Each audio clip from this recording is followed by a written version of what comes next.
7절까지입니다.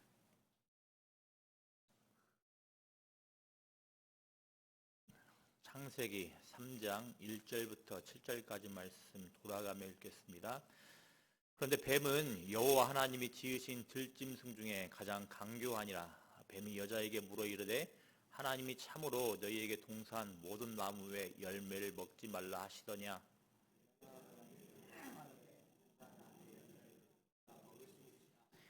동산 중앙에 있는 나무의 열매는 하나님의 말씀에 너희는 먹지도 말고 만지지도 말라 너희가 죽을까 하노라 하셨느니라. 너희가 그것을 먹는 날에는 너희 눈이 밝아져 하나님과 같이 되어 선악을 알 줄 하나님이 아심이니라.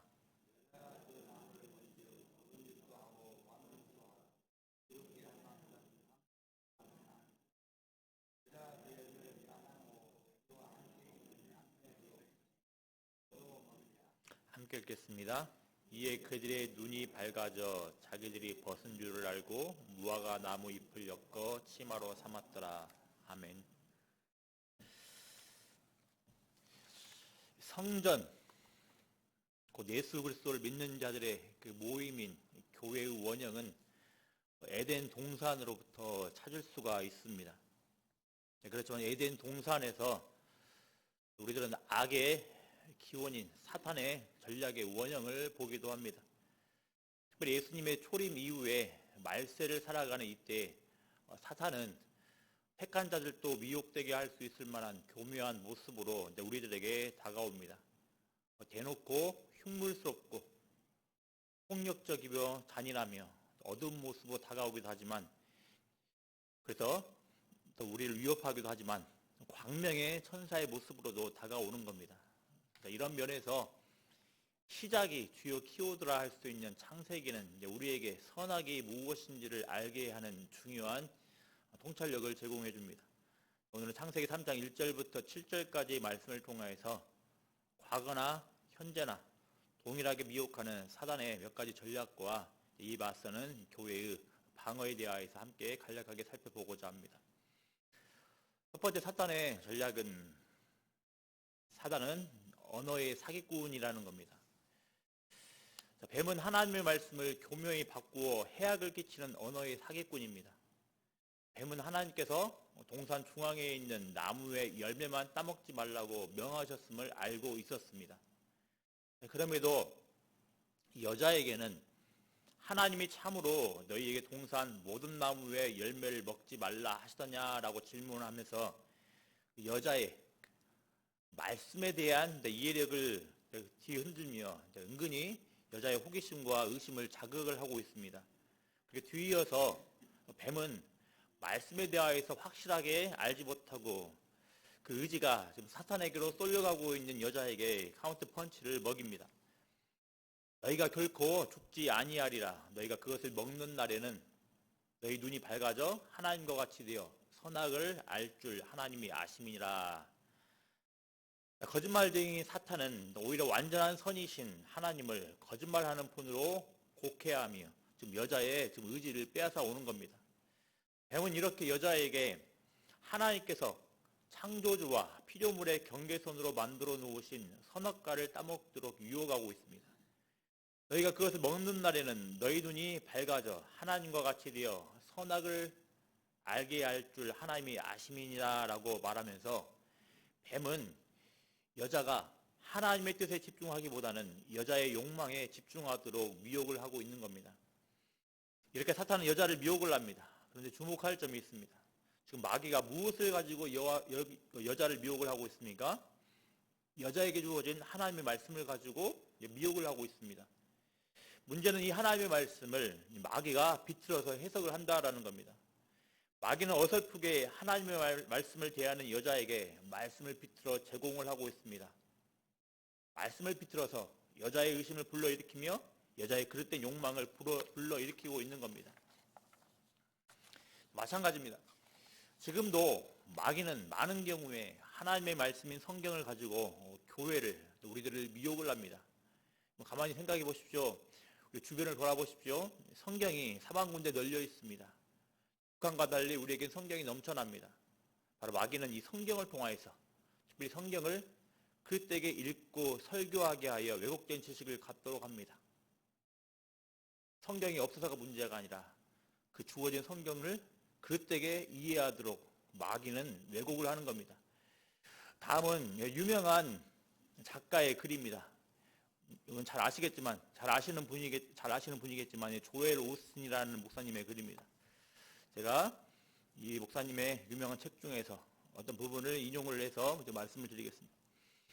우리의 꿈을 전달하기 위해서는 우리의 말이 중요합니다. 믿음으로 혹은 상상력 안에서 꿈을 보는 것만으로는 충분하지 않습니다. 자신의 인생을 향해서 믿음의 말을 하기 시작해야 합니다. 당신의 말에는 엄청난 창조의 힘이 깃들어 있습니다. 그래서 무엇인가를 말하는 순간 그 말을 탄생시키는 겁니다. 이것은 영적인 원리입니다. 좋은 말 혹은 나쁜 말, 긍정적인 말 혹은 부정적인 말을 하건 이 원리는 적용됩니다. 조엘 오스틴이라는 이 목사님은 자신의 꿈을 실현하기 위해서 긍정적인 말을 하라고 합니다. 말을 통해서 자신이 생각한 대로 이루어진다고 주장하면서 말입니다. 그렇지만 아주 중요한 게 빠져 있습니다. 바로 주인공이신 하나님이 빠져 있습니다. 사탄은 이런 거짓된 작가들의 모습을 취하여서 하나님이 아닌 바로 내 자신의 꿈에 집중하게 합니다. 하나님을 주인공이 아닌 내 인생의 조연으로 격화를 시킵니다. 하나님을 거론하면서 동시에 하나님을 내 꿈과 내 욕심을 이루어주는 알라딘 램프의 요정으로 격화를 시킵니다. 하나님 이야기를 안 하는 게 아닙니다. 하나님 이야기를 무지무지 많이 합니다. 하지만 그 하나님을 자기의 꿈을 이루어주는 그 하나님으로 격화시키고 있다는 겁니다. 이것이 과연 옳습니까? 이 말은 내 말을 통해서 말씀으로 세상을 창조하시고 주관하시고 인도해 가시고 종국엔 그 말씀으로 심판하시는 하나님을 조종하겠다라는 생각에 개입된 겁니다. 우리는 하나님의 말씀을 우선적으로 듣는 존재이지 우리의 말을 통해서 하나님을 움직이는 존재가 아님을 꼭 기억을 해야 되겠습니다. 이런 유형의 작가들의 주장에 빠져 있는 게 있는데 또 그게 무엇이겠습니까? 바로 이웃에 대한 관심과 사랑이 빠져 있습니다. 앞서 살펴본 대로 이들의 관심은 온통 나에게 있습니다. 내가 가장 중요합니다. 그래서 옆에서 힘겨워하는 사람들에게는 별 관심이 없습니다. 그래서 나의 성취, 나의 성공만이 중요한 겁니다. 그렇다면 이들은 어떻게 이런 주장들을 하게 된 것일까요? 아이러니하게도 이들 또한 성경에서 이들의 주장들을 뒷받침할 내용들을 가지고 왔습니다. 대표적으로 예전에도 그렇지만 지금도 여전히 쉽게 이용당하는 두 구절만 제가 A씨를 들어보겠습니다. 그리고 이런 성경 구절들을 가져와서 나의 성공과 번영을 주장하는 측의 문제점을 짚어보겠습니다. 먼저 빌립보서 4장 13절 말씀입니다. 잘 아시는 말씀. 내게 능력 주시는 자 안에서 내가 모든 것을 할 수 있느니라. 언뜻 보면 마치 슈퍼맨 같은 그리스도인의 특권에 대해서 말하고 있는 것 같습니다. 하지만 전후 문맥을 살펴보면 복음을 전하다가 감옥에 갇혀있는 바울이 자신은 어떤 상황 가운데서도 그리스도로 인하여 자족할 수 있다고 고백하는 내용 가운데 나오는 말씀입니다. 부유할 때나 가난할 때나 바울은 그리스도의 비밀을 알고 있기에 보배로운 그리스도 안에 있기에 자족할 수 있다는 내용이 바로 빌립보서 4장 13절 내용입니다. 그런데 앞서서 살펴본 것처럼 적잖은 경우에 이 구절을 우리의 꿈과 욕망을 이루는데 나의 성공을 추구하는 데 이용된다라는 겁니다. 무엇이 문제이겠습니까? 바로 여자를 유혹했던 사단의 방식인 하나님 말씀을 그릇되게 왜곡하고 해석하는 것이 문제인 겁니다. 또 한 구절만 살펴보겠습니다. 요한삼서 1장 2절 말씀입니다. 사랑하는 자여 내 영혼이 잘된 같이 네가 범사에 잘되고 강건하기를 내가 간구하니라. 요한삼서 1장 2절 말씀입니다. 적잖은 경우에 이 말씀 또한 그리스도인은 이 땅에서 잘되고 건강하고 부자가 되어야 한다는 근거 말씀으로 사용되고 있습니다. 이런 이해 또한 바람직하지 못합니다. 금방 살펴본 요한 3서 1장 2절 말씀의 이 구절은 엄밀히 말하면 그리스도인을 향한 하나님의 확고불변한 약속 말씀은 아니기 때문입니다. 이 구절은 당시 로마 시대에 서신을 주고받을 때 사용되었던 관례적인 안부 인사말에서 비롯되었습니다. 일종의 서신에서 사용되던 형식을 차용하여서 교회의 안부 인사말로 정착된 경우인 겁니다. 따라서 이 구절은 성도들을 향한 서로의 바람과 소망의 기도일 수 있으나 그리스도인이 무조건 이렇게 되어야 한다고 약속으로 주어지지는 않았다라는 겁니다. 경험적으로도 이 믿음의 말을 선포해서 번영에 이르고 성공에 이른다는 주장은 틀렸다는 것을 우리는 쉽게 알 수 있습니다. 왜냐하면 우리들 태반이 번영에 이르지 못하고 있기 때문입니다. 만약에 이 구절이 모든 그리스도인을 향한 하나님의 확고부동한 약속 말씀이라면 우리는 신실한 성도임에도 불구하고 가난과 어려움을 겪는 성도들을 향하여서 이 사람들은 믿음이 없는 자들이라고 판단해야 하겠습니까? 그러면 숱하게 굶주리며 사역했던 바울은 믿음이 없는 자로 봐야 하겠습니까? 결정적으로 여우도 굴이 있고 공중의 새도 집이 있으되 인자는 머리 줄 것이 없도다 말씀하신 예수님도 믿음이 없는 실패자로 봐야 되겠습니까? 지금까지 우리는 마귀가 언어의 사기꾼, 특별히 하나님의 말씀인 성경을 교묘히 비틀어서 성도들을 병들게 한다는 사실을 살펴봤습니다. 무엇이 문제였습니까? 사탄은 자신의 욕망에 집중하기 마련인 우리의 본성을 이용하여 우리가 하나님의 말씀을 바르게 대하지 않고 특정 부분만 강조한다거나 특정 부분을 축소하도록 사기를 치는 겁니다. 두 번째는 환상 속의 그대입니다. 약간 비유를 들어서 이야기를 하면 환상 속의 그대입니다. 자, 우리는 창세기 3장에서 뱀의 정체에 대해서 궁금해합니다. 물론 우리는 뱀이 사단을 종국엔 지시한다는 것을 알지만 좀 더 세부적으로 살펴보면 의문점이 한두 가지가 아닙니다.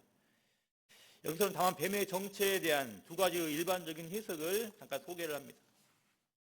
첫 번째는 어떤 방식이었는지는 모르나 실제 사단이 여자를 미혹을 했는데 창세기 저자가 지상의 동물 중 강교한 동물인 뱀을 상징적으로 제시했다라는 겁니다.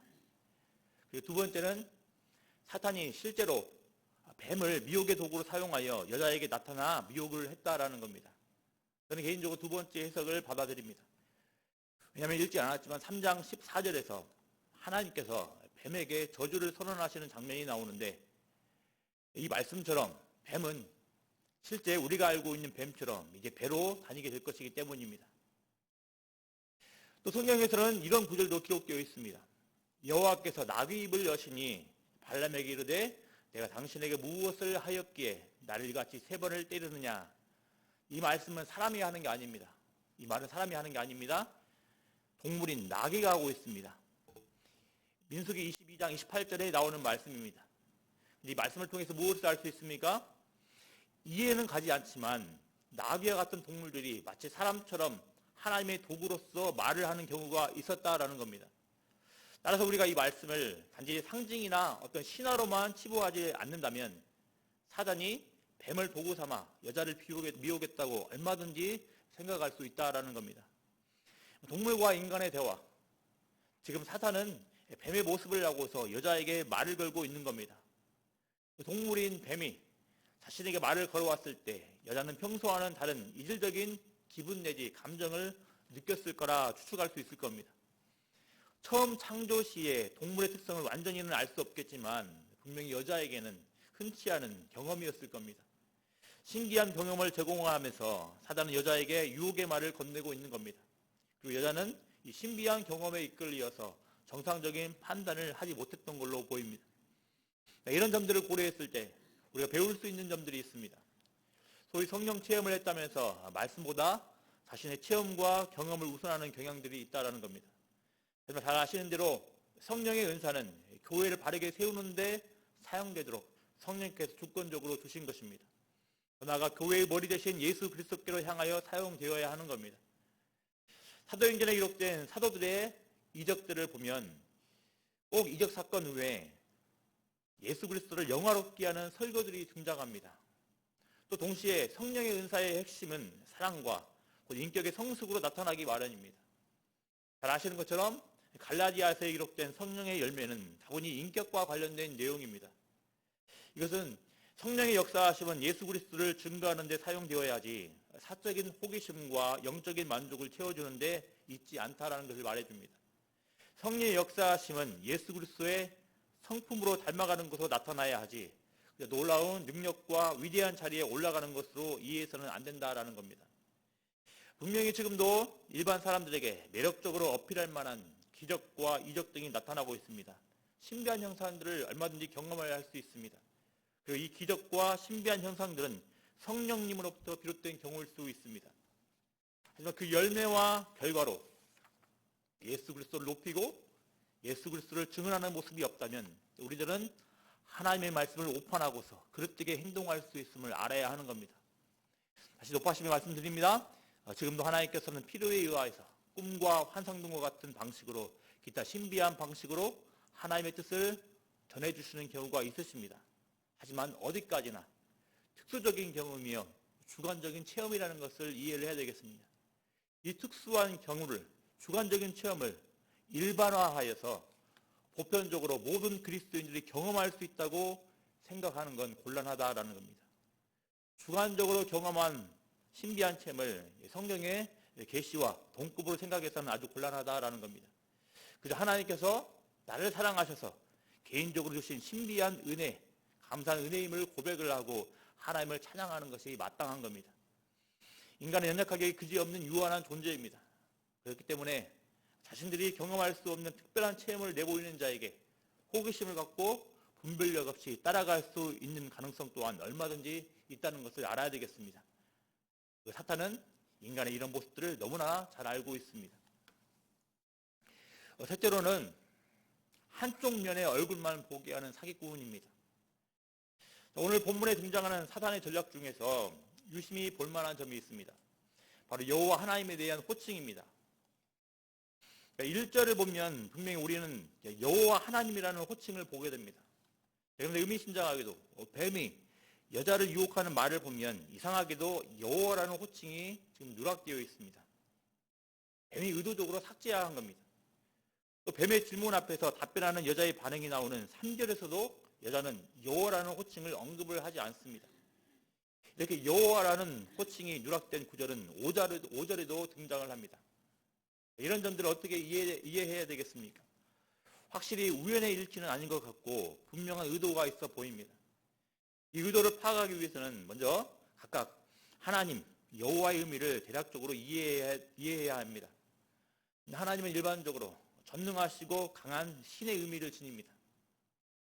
그리고 여호와는 하나님과 하나님 백성 사이에서 언약으로 맺어진 인격적 관계에서 사용되는 경우가 많습니다. 따라서 여호와가 사용될 때에는 하나님과 하나님 백성 사이에서의 깊고 친밀한 교제, 언약적인 사랑 등을 읽을 수 있는 겁니다. 반면에 오늘 본문의 문맥에서 하나님만 사용되었을 때는 하나님과 여자 사이에 거리가 멀게 느껴집니다. 하나님만 사용되었을 때는 우리의 자유를 자꾸 제한하는 본으로 묘사되는 경향이 있는 겁니다. 1절을 보십시오. 사단이 뭐라 하는지 하나님이 참으로 너에게 동산 모든 나무의 열매를 먹지 말라 하시더냐. 분명히 사탄의 이 질문은 참이 아닙니다. 왜냐하면 하나님께서는 동산의 중앙에 있는 선악과 외에 모든 열매들을 풍성하게 주셨기 때문입니다. 또 3절을 보십시오. 여자는 뱀에게 이렇게 말을 합니다. 하나님의 말씀에 너희는 먹지도 말고 만지지도 말라. 어떻습니까? 이 말씀, 이 말 참입니까? 참이 아닙니다. 만지지 말라는 말씀은 애초에 없었습니다. 여러분, 우리 하나님은 어떤 분이십니까? 항상 무엇인가를 제한하시고 금지하시는 분이십니까? 우리와 아주 멀리 거리감이 있어서 친밀함이라고는 일도 없는 분이시겠습니까? 아닙니다. 우리 여호와 하나님은 이미 우리에게 풍성히 많은 것을 주셨습니다.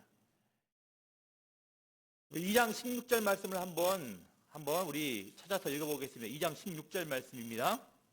앞에 있는 장의 말씀입니다. 2장 16절 말씀입니다. 같이 한번 읽어보겠습니다.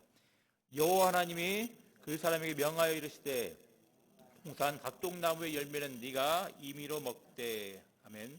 뭐라고 합니까? 동산 각종 나무의 열매는 네가 임의로 먹으라고 하십니다. 이 말은 마음대로 원하는 만큼 먹으라는 겁니다. 이 얼마나 풍성한 은혜를 주시는 분입니까? 또 3장 8절을 보십시오. 선악과를 먹고서 수치심에 사로잡힌 아담과 하와에게 여호와 하나님께서 먼저 찾아오셨습니다. 이 얼마나 인격적이시며 사랑이 많으신 분이십니까? 하지만 사단은 이런 여호와 하나님의 모습을 의도적으로 폄훼를 합니다. 이미 우리에게 주신 풍성한 은혜를 향하여서는 차갑게 반응을 하게 만들고 우리의 참된 복을 위해 제안하신 하나님의 의도를 의심을 하게 하는 겁니다. 우리 하나님을 뭔가 꿍꿍이 속에 있는 것 마냥 숨기시고 제안하시는 분으로만 생각하게 만듭니다. 또 한편으로는 우리는 반대되는 내용도 우리가 이해할 수 있어야 되겠습니다. 하나님은 분명히 선악을 알게 하는 나무의 열매는 먹지 말라고 하시면서 너희들이 이것을 먹으면 반드시 죽으리라고 말씀을 하셨습니다. 하지만 사단의 유혹 앞에서 3절에서의 여자의 답변은 무엇이었습니까? 너희가 죽을까 하노라입니다. 뭔가 여지를 남겨놓았습니다. 죽을 수도 있을 것이란과 정령 죽을 것이다라는 완전히 다른 겁니다. 이런 여자의 답변을 받아서 뱀은 이렇게 확신을 줍니다. 너희가 결코 죽지 아니하리라. 이번 사단은 우리의 유익을 위해서 금지하는 것을 먹도록 요구를 한 겁니다. 여러분, 우리 여호와 하나님은 우리에게 좋은 것들을 풍성히 주신 분이십니다. 또 우리와 깊고 친밀한 관계를 맺고서 인격적인 사랑을 나누기를 원하시는 분이십니다. 하지만 우리의 여호와 하나님은 분명히 죄에 대해서는 단호하게 반응하시는 분이십니다. 따라서 사랑의 하나님만을 강조하며 죄에 대하여 미지근하게 반응하는 모습은 우리 자신을 죽이며 교회를 죽이며 결과적으로 하나님의 임재를 누리지 못하게 하는 사단의 괴기일 수 있음을 명심하고 여호와 하나님에 대하여서 균형된 생각을 지녀야 하겠습니다. 마지막으로 사단의 전략은 혼자 할래요 전략입니다. 뱀은 남자와 함께 있는 여자를 유혹을 한 게 아니라 혼자 있는 여자를 유혹했습니다. 왜 여자는 혼자 있었을까요? 이에 대한 대답은 그리 중요하지 않습니다. 알 수도 없습니다. 문제는 바로 혼자서 자신의 의사를 결정해버린 여자의 태도에 있었던 겁니다. 사단의 교묘한 말 앞에서 여자는 확실하지 못한 답변을 합니다. 그리고 자신의 눈으로 선악과를 바라보면서 자신의 결정을 따라 자신의 손으로 따먹고 맙니다. 하지만 이런 모든 과정들 중에서 여자는 남자를 찾지 않았습니다. 자신보다 먼저 지임을 받은 남자에게 자문을 구하지 않고 자기 스스로 결정을 해버린 겁니다. 지도력의 권위를 가진 남자를 찾지 않았던 겁니다.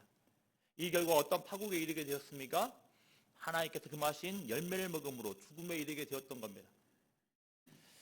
가정, 또 교회에는 나름대로 질서가 있습니다. 그래서 구성원들이 이 안에서 적절한 의사소통을 할 때 공동체가 잘 굴러가는 겁니다. 그렇지 않고 혼자서 결정해버렸을 때는 돌이킬 수 없는 문제 상황이 닥칠 가능성이 있습니다. 특별히 가정의 아이들은 그 부모와 또 가정의 한 아내는 자신의 남편과 동시에 남편은 아내와 의사소통을 해야 하는 겁니다. 또 교회의 성도는 담당 리더나 목회자와 의사소통을 하는 모습이 필요한 겁니다. 자신의 신앙 경험이나 연수를 가지고서 독자적으로 계획을 하고 판단하고 실행하는 건 바람직한 모습이 아닌 겁니다. 하나님께서 지교회에 한 목회자를 위임 목사로 세우셨다라는 것은 담임 목회자 중심으로 의사소통을 하며 교회를 이끌어가는 것이 바람직하다라는 것을 가르쳐주는 겁니다. 지도자 입장에서도 또 주의를 기울여야 됩니다. 지도력이 있다고 해서 의사소통 없이 혼자서 공동체를 이끌어간다면 문제가 발생할 수 있는 소지가 많을 수 있습니다. 현 세대는 개인주의가 만연한 시대입니다. 그래서 공동체에서 의사소통이 잘 이루어지지 않는 경우가 있습니다. 교회의 지도력을 받아야 함에도 불구하고 스스로 의사결정을 내리는 경우가 많다라는 겁니다. 이럴 때 안타깝지만 성경을 보더라도 역사를 보더라도 어려움을 겪게 되는 경우를 종종 많이 봅니다. 가정에서나 교회 공동체에서나 말입니다. 지금까지 사단의 전략을 살펴보았는데 이 사단의 전략에 빠진 그 여자로 인하여서 어떤 결과가 닥쳤는지 한번 살펴봐야 되겠습니다. 뱀의 유혹에 빠진 여자의 눈에는 선악과가 너무나 멋져 보였습니다. 여자의 눈은 이제 더 이상 다른 것에는 관심이 가지 않았습니다. 우리 선악과에만 눈이 고정되었습니다. 그리고 마침내는 마음과 생각으로부터 작동 명령을 받은 손은 선악과에게로 향하여 그녀의 입으로 옮기고 맙니다. 그리고 이 순간의 달콤함은 자기 남편에게도 전이 되고 마는데 그들의 결국은 무엇입니까? 그들의 눈은 밝아져서 자기들의 몸이 벗은 줄을 알게 되었다라는 겁니다. 그들은 수치심을 느끼면서 그 즉시 무화과 나무를 엮어서 치마를 해 입었습니다. 뱀의 유혹에 빠져서 범죄를 저지른 여자는 그 범죄를 남편에게도 전이시키고 있는 겁니다. 죄는 이렇게 무서운 전염성이 있는 겁니다.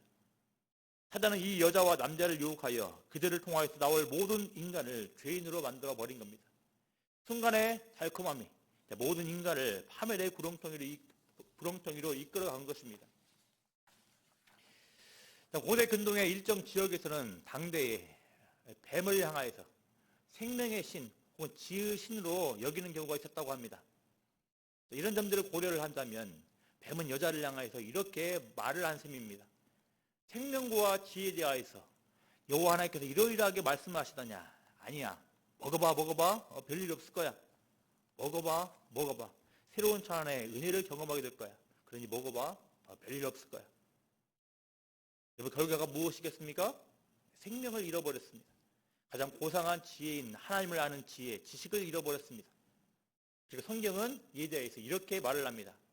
요한복음 10장 10절에서 이렇게 이야기를 합니다. 도둑이 오는 것은 도둑질하고 죽이고 멸망시키려는 것뿐이요. 내가 온 것은 양으로 생명을 얻게 하고 더 풍성히 얻게 하려는 것이라. 지금까지 뱀의 유혹을 통하여 사단의 전략들이 무엇인지를 살펴보았습니다. 그렇다면 이렇게 교묘한 사단의 전략에 맞서서 승리할 수 있으려면 무엇이 필요하겠습니까? 많은 방어책들을 구체적으로 볼 수 있겠지만 우리는 그 많은 방어책들을 일일이 알아보기보다는 본질적인 방어책 한 가지를 알아야 할 겁니다. 그것이 무엇이겠습니까? 바로 하나님의 말씀을 바르게 전하고 배우는 겁니다. 뱀의 가장 첫 번째 전략과 마지막 전략은 말을 통한 유혹이었습니다. 하나님의 말씀을 교묘히 바꾸어서 여자를 유혹을 한 겁니다. 지혜가 없으면 성이 함락되기 마련입니다. 먼저는 참된 지혜인 하나님의 말씀 위에 바로 서 있어야 합니다. 어설프게 긴가민가가 아닌 확실하게 하나님의 말씀을 알아야 한다라는 겁니다.